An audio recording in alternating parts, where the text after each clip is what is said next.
سلام دوستای عزیزم، حمایت یادتون نره لطفاً. ممنون میشم سابسکرایب کنی، سابسکرایب، لایک، کامنت یادتون نره. راست میگه چه علی که نگاه نکنید. هوا داری؟ این خیلی پف داره، خیلی خب درازه. لباس عروس دیده نمیشه چرا درست؟ من هرگز این لباس رو نمیپوشم. هرگز نپوش. لباسم تو رو نمیپوشه. نمره بده بهش 7 10.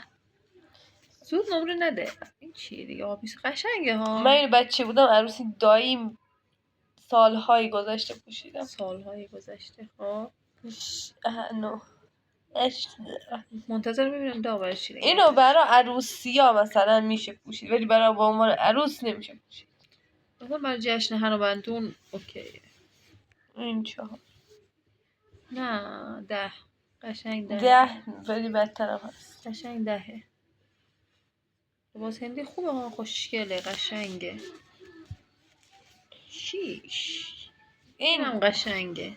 نظر تو چیه؟ نظر تو بگو. نظر من اینه که این زیبا نیست. چرا؟ اون خیلی شلوغه. خوشگله. خب کلاش بزرگ 5 اوکی بوده باش. چرا این مگه لباس عروس با شاید لباس عروس با این سفید نیست.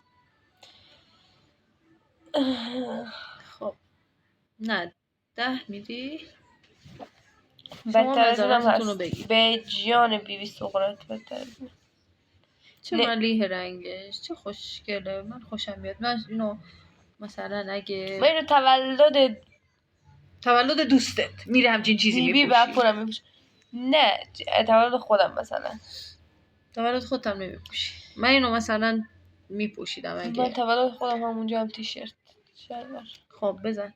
چه نمره میدی بهش؟ اون بنفشه رو باید میدادی 10.